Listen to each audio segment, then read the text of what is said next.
Good morning and welcome to the Thursday, August 20th COVID-19 briefing. I'm Megan Pearson, your Chief Communications Officer, and today we have Matt Constantine, our Director of Public Health, and Kim Hernandez, our lead epidemiologist. Quickly before I turn it over to Matt, I'm going to give you an update on testing. From the county-funded sites, we've tested 47,375 people. At the federal surge site alone, there have been 6,963 tests completed. I want to remind everybody that on Friday, that will be the last day of testing at the federal site there at the fairgrounds. So if you're looking for an appointment, that is a good place to go before the end of the day on Friday. Additionally, all of our sites are reporting low wait times, same day ability. So if you have not been tested and were concerned previously that there was a long wait time, know that that number has come down quite a bit. So we would encourage you to get tested if you feel like you need to. That information on all of our test sites is available at kerncounty.com. Again, there's a big button right on the front page that you can click on and it will give you all of the information. Additionally, before I hand it over to Matt, I want to give you an update on some information that our CAO would usually provide. So on Tuesday, the Board of Supervisors approved two items. First was a PPE distribution of masks and potentially other items through a partnership with the Community Action Partnership of Kern. They'll be using their food bank distributions, their WIC stores, their youth centers and senior centers, and some other programs to distribute PPE to community members who may not be able to secure them otherwise. So we're very excited for the partnership with CAPK and appreciative of their support. Second, the board also approved $1 million in grant funds for nonprofits here in Kern County. That's part of the Kern Recovers loan program that we extended to businesses where we loaned out $30 million. So we're excited about that program as well. We believe that the applications for our nonprofits will be available around the 1st of September. It's also available on the Kern Recovers page for kerncounty.com. So please check back there closer to September 1st. Finally, on the loan forgiveness program for our businesses, we are now accepting loan forgiveness applications, and that information is also on the Kern Recovers site. So if you received a loan from the county related to the Kern Recovers program, you should have received a letter recently indicating that you can now submit your forgiveness application. That application is available online and you will submit it to the lender that you received your funding through. And that is all of the updates that I have, so I will bring up Matt Constantine, our Director of Public Health.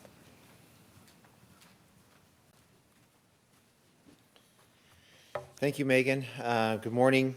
This morning we are reporting 194 new cases in Kern County residents and unfortunately one new death.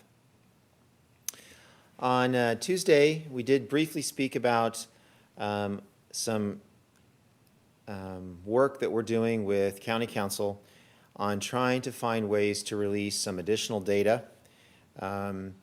We have, with County Council's leadership, have re-engaged our HIPAA statistician consultant and trying to find ways in which we can release some additional data, specifically as it relates to those that have passed away from COVID-19.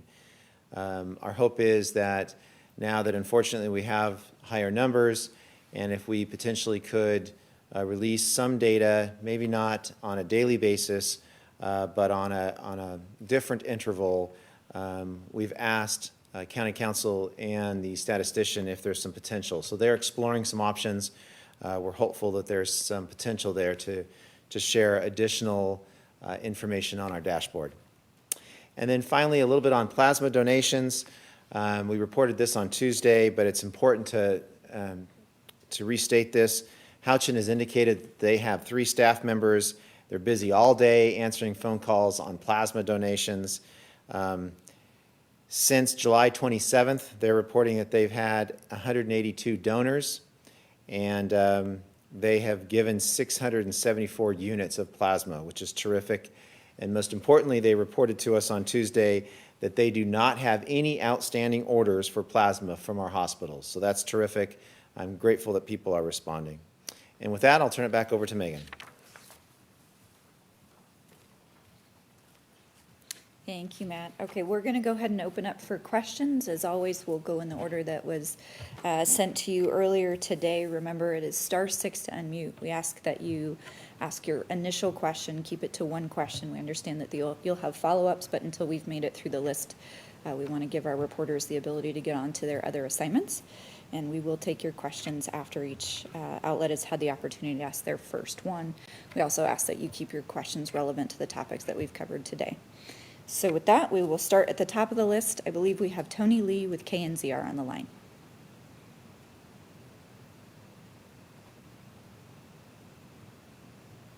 Good morning. I hope you. Good morning. Actually, I did have a question, although it was not related to exactly what we spoke about this morning. It was more related to the issue of opening the schools. So is that something that you need me to call you later about? Yeah, there's probably quite a bit of detail that you'll want on that, so we can work with you offline. You can either send myself or Michelle Corson an email, and we'll get connected with you. Is there something related to this today that we can help you with? No, actually, the two things that I had were related to slightly different issues connected to COVID, but not specifically to what you've spoken about so far. Okay, we'll connect with you later after this briefing. Thank you. Okay, thank you. Okay, our next outlet is the Bakersfield Californian. I believe we have Sam Morgan on the line.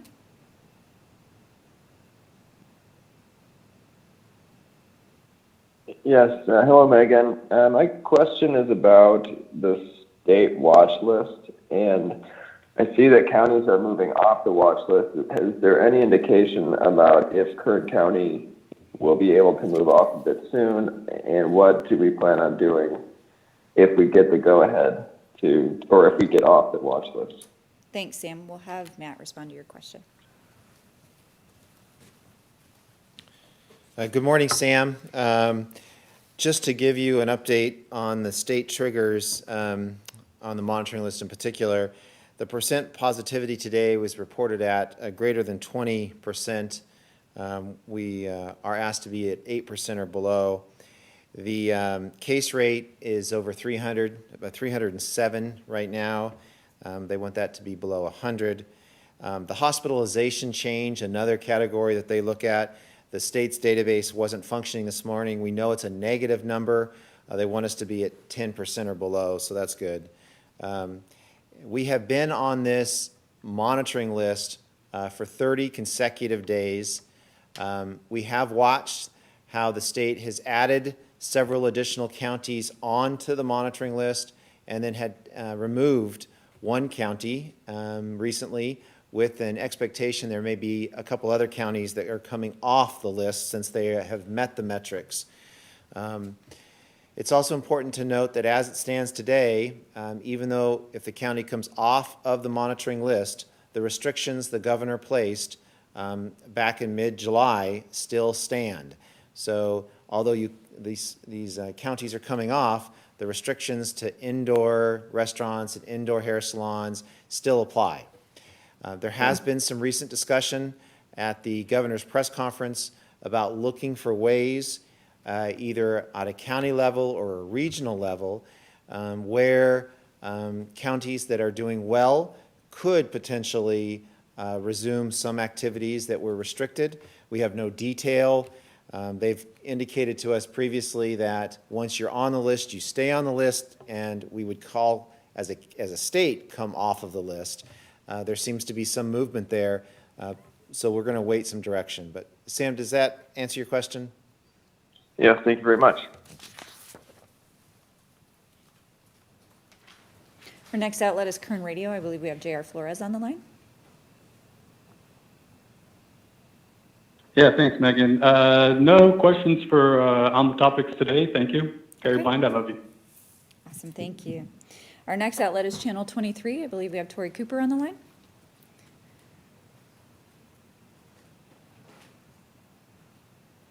Good morning. Can you hear me? We can, go ahead. All right. So most of the questions have already been answered. If you would just give me one moment here.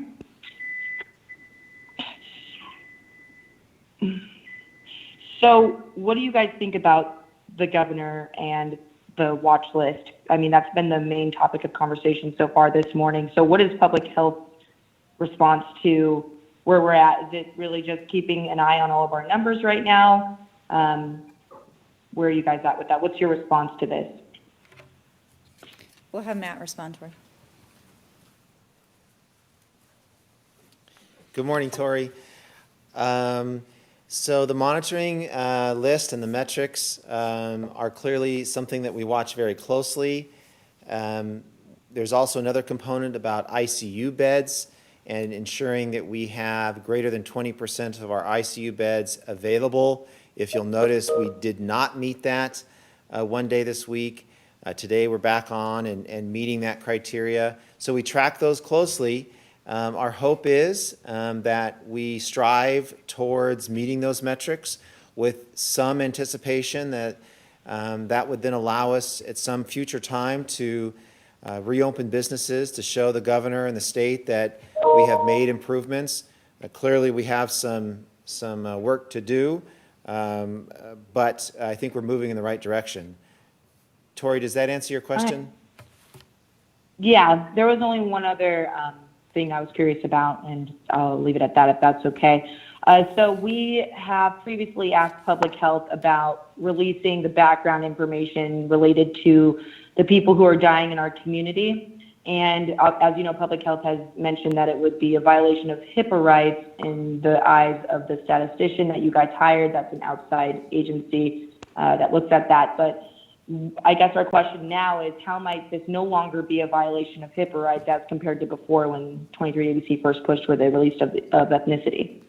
Yes, good question, Tori. A couple parameters that we're hoping the statistician will consider to allow us to release this data. One is that unfortunately now we have more than 200 deaths in the county, so that number has increased, and as you know, the more individuals within a pool, the less likely you are to be able to identify that individual and therefore infringe on their medical privacy rights. The other component that we asked the statistician to consider is, although our data is just about released in real time now, as we release data every day, our consideration for them, for the statistician, was what if we release that information on less frequent basis? We looked at Fresno County, who has been releasing some data on those that have passed away. I don't know the frequency. It may be about a month period. We're asking them for their frequency, their interval. So I think those two criteria we're hopeful would allow us to potentially release some more information. So Kim is working with a statistician, and we hope to have some answers soon. Yeah. No, I feel like that answers the question for the most part. The only thing that still remains related to that question is, I guess, how is it different than before if we never knew who these people were initially? So Tori, could you help me understand that again? How is it different than before? What do you mean? So how is it different than before if we never knew who these people were initially who have died in our community? Even if we were at 93 deaths related to COVID-19 in Kern County, and now we're sitting at 229 people, either way, none of us knew who these 229 people were now, and none of us know who the 93 people were then. So if none of us knew who these people were to begin with, how is it different than before, besides that there's a few more people that have passed away? Understand. Thank you for the clarification, Tori. The statistician looks at the likelihood of you as an individual or as a community being able to identify that person, not if you did or didn't. If we were releasing data real time and there was only one death and you could find some other linked resource, something on social media or an obituary, and that would allow you to connect unrelated sources of data to determine how that one person by their name passed away, the statistician would tell you that that would be a violation of the their medical rights or their family's medical rights.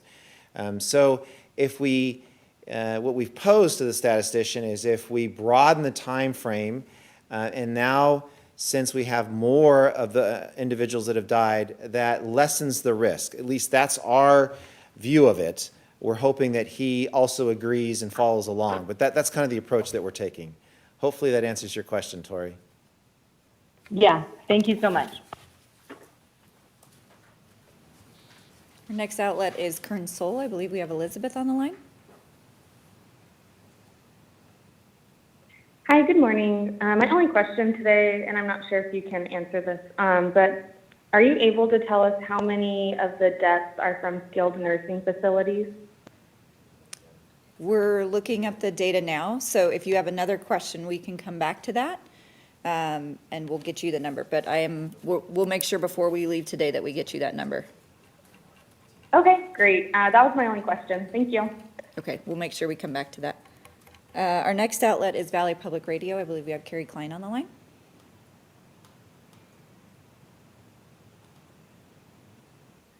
Yes, good morning. Can you hear me? We can, go ahead. Okay, great. Yeah, so I was looking to learn more about, so the county just hired on or at least set aside the money to hire on lots of new nurses to bring into hospitals. So I was wondering how many of those have come online so far and what has the impact been? You know, have hospitals been less impacted because of it? So Carrie, there was a little bit of a garbling right there in the middle of your question. I think what you're asking about is ICU nurses, but I honestly couldn't hear. So if you could just restate your question, that would be helpful. Oh, apologies. Okay, yes. I was asking about how many of the nurses have been, the ICU nurses have been brought online so far from this new contract approved recently, and what has the impact been to hospitals? Okay. We'll have Matt respond to your question. Thank you. Good morning. So we have a contract that the board has approved to bring on more than 80 ICU nurses. I think the total is now 88, to be allocated to a number of our acute care hospitals in the county. We have contracted with a staffing company that hires nurses from outside of the area that are willing to spend 13-week intervals with us as they relocate. So they have been interviewing, identifying those that have the skills and the ability to relocate. There have been a few that have come on staff. We had reported out that Kern Medical and I believe one other hospital has received some ICU nurses. I think Kern Medical, as of this week, was bringing on 4 more, and I think by next Monday there were planned to be 10 additional that would arrive. So the system's working. Every hospital works individually with that staffing company to make sure they get the right individual. So they are slowly starting to come. That is going to be a significant additional resource. As we've talked about, ICU beds are really our limiting factor as we look at flattening the curve and trying to reduce the impact on our hospitals. It's not the total hospital beds that present a concern to us. It's actual ICU beds, and in fact, it's staffable ICU beds that are really the limiting factor. So we're hopeful these additional resources would allow us to increase the number of staffable ICU beds so that we remain prepared if needed. Does that answer your question? It does. And then one follow-up as well. I mean, so what if, I know the numbers have been easing slightly kind of around the valley, numbers of new daily cases and some hospital and ICU rates. So should hospitals actually get fewer COVID patients and the surge kind of relax a little bit in those 13 weeks that we have these contracts? Are those nurses, are they still going to stay working in the ICUs? Mm-hmm. Well, I'm really hopeful that we will get to that problem. I don't think we will. There is a tremendous amount of work. If in the very unlikely position that we do not have an immediate demand for those nurses, then yes, between the nurse and the staffing company and the hospitals, they can make changes to that agreement. But it is an insurance policy, if nothing else, so I'm hopeful that that would be a problem that we would have. It seems very unlikely, but we would be able to adapt within a short period of time if needed. And then to answer an earlier question, there are 53 deaths that have been associated with skilled nursing facilities. That is reported on the state's website. So hopefully that answers both of those questions. Yes, thank you. Our next outlet is Channel 29. I believe we have Tim Johns on the line.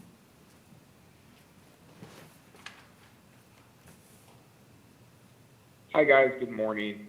My question is for Mr. Constantine. You touched on this already a little bit, sir, but I know you were mentioning some of the numbers and that, the metrics that the state has. I was wondering, as one of the other reporters just said, our cases and our hospitalizations seem to start to be plateauing and starting to decline a little bit. Are we cautiously optimistic that this is a trend we're going to continue to see over the coming weeks? I know the LA Times just posted an article a day or two ago that kind of blasted us. And I was just wondering if you guys are kind of cautiously optimistic about where we're going. Thanks, Tim. We'll have Matt respond.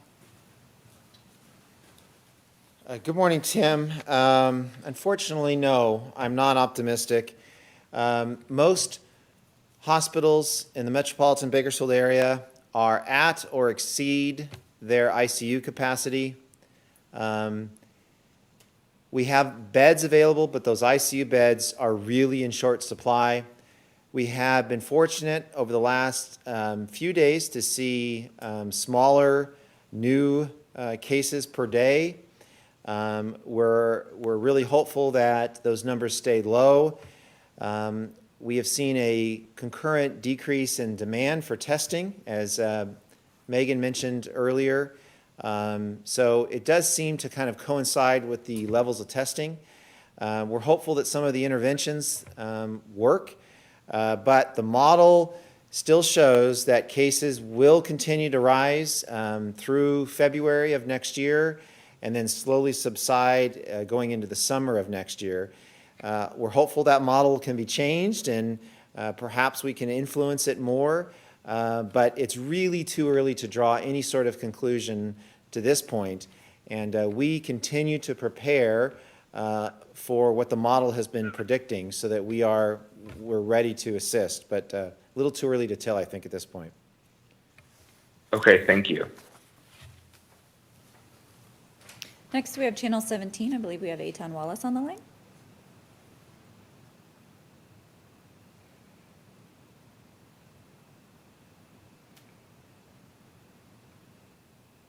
Good morning, Matt and Megan. Matt, on that note, on the ICU beds, you mentioned earlier this week we were around 20% at the capacity threshold that the state would like to see. Where do we stand today, and how many ICU beds are available in our hospitals? So, Eitan, we're pulling up some data to get you numbers, and I think Matt will respond to the first half of that question. Thank you. Thank you. Eitan, I'm sorry, Kim and I were trying to discuss the question to get you an answer on the ICU beds. Could you repeat the first part of the question? Thank you. Yes, just about the 20%. You mentioned earlier that the state we're bouncing in and out of that capacity of the 20% surge capacity for ICU beds. At this point, you're saying though that we are below the threshold. Yes. How do we stand today? So we have been hovering above 20%. The state has made some definition changes on what is counted in the ICU beds. They've changed from including NICUs into ICUs and not, so they've gone back and forth. Kim is indicating, I believe, that we're at 17.7%. Is that correct, Kim? On our ICU capacity. We have been talking to the state a little bit to try to understand why the numbers have changed. But it does show that, again, ICU beds is a metric that we need to track very carefully as we believe that may be the limiting factor in Kern County. And thank you, Matt. And just following up with that just for a moment. So when you say 17.7%, that means we're 17.7% above the capacity, the normal capacity limit? No, so Eitan, they're asking us to have 20% or more of our ICU beds available for use. And I think what Kim is indicating is that we have just about 17.7% of our ICU beds available today. Thank you. Okay, before we open it up, I want to go back to Tony Lee with, I believe it was KNZR, and just ask if you wanted to ask. I think you had some questions, and I wasn't sure if after hearing these you feel like they're relating to the topic or not, but I wanted to give you that opportunity if you wanted to circle back. Yes, thank you. This is Tony at KNCR. What I was curious about was whether or not the nurses, as I have understood it in the past, that was the thing that we were missing at the ICUs, that there may have been some beds available, but we didn't have the staff. And then I later understood that there were National Guard medical personnel who were available to come in and assist as staff members where they needed. Would that be something that we have used here or that we could use? Yes, we have used that, and we could. Let me give it to Matt and see if there's anything he wants to add to that. No. Good morning. So yes, as we've reported before, the state has a couple different types of medical teams that can be allocated to Kern County based on need. And we have had multiple teams at several of our metropolitan Bakersfield hospitals where they have come in for 72-hour durations to provide some immediate relief when staffing was limited and the number of patients was high. So that they have come down for short periods of time, and that remains a resource if the hospitals need it. Does that answer your question, Tony? Yes, sir, it does. And one other thing that I wondered also, when we are now trying to reopen the schools, there's a big push going on to do that. And I've seen across the nation where many other schools that opened already a few weeks ago have had to shut down again because suddenly they had a spike in those cases. And while I know you are not the enforcement end of this whole thing, I'm wondering if there has been given any thought to how to keep that from happening here. I've heard a lot of talk about people opening the schools and students going back into the classroom. I have not heard very much about what's going to be done to safeguard those students when they're in the classroom, other than just a little bit of distancing and some hand washing stations. So Tony, timely question. As you know, the state's order indicated that based on our metrics that we have locally, schools had to do a distance learning only. They could not allow for in-person teaching. They did allow for a waiver process for elementary schools to submit to the local health departments, who then has to submit it to the state for review and consideration for a different process. So that waiver process that the state has established is pretty thorough. They do ask us to look at our case rates, but also look at all of the interventions that the school is proposing to institute, from requiring children to be spaced apart in classrooms, to requiring face coverings and cleaning, and how you drop off children in the morning and pick them up, and how you pick up papers and staplers. And so, as we've spoken about before, we are receiving some of those waivers requests, and there is a pretty thorough set of policies that is being proposed.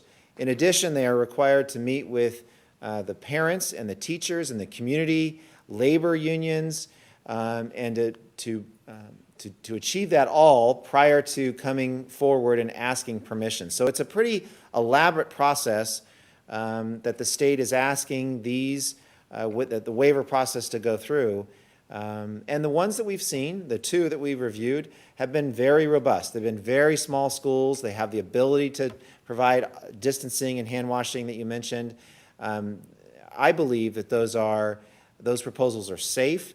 We've sent them on to the state for their review and opinion. So if done right, I think it can be safe. All right. Thank you, sir. Okay, we'll open it up for any other follow-up questions. Yeah, I had a follow-up question. It just came in from my newsroom, if that's okay. So they wanted to know if the number of deaths reported on Tuesday and Wednesday that totaled 24 are in real time. Matt had mentioned that you guys were now reporting data in real time. Hang on one second. I think Kim is getting us an answer. Hold on. So the deaths are not necessarily in real time. They depend on the determination from the medical provider. And that can take several days. Sorry, Kim's given me some information. So those are not necessarily in real time. Okay. And the last part was they were wondering about the masks, considering that the air quality has been a problem the past few days with the smoke from the fires. Does public health believe that the mask wearing is going to help protect from some of those issues that we're experiencing air quality-wise?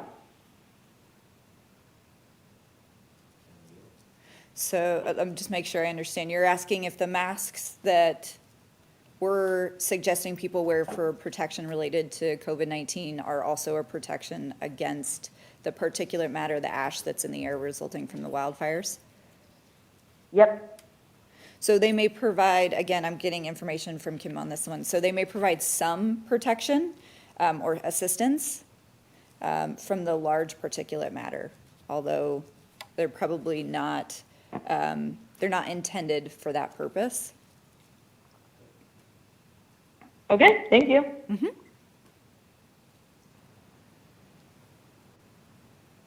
Are any other follow-up questions?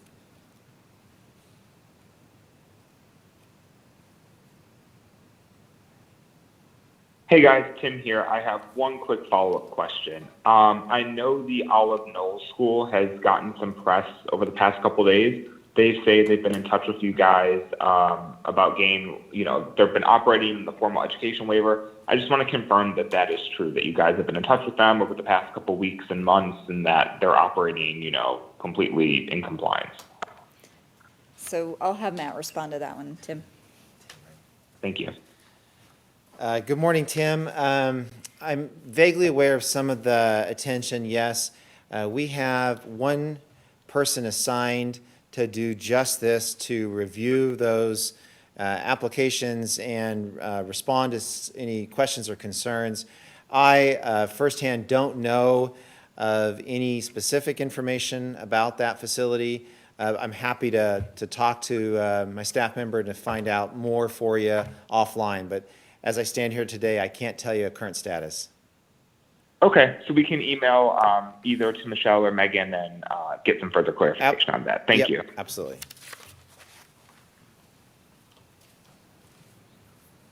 Any other follow-up questions?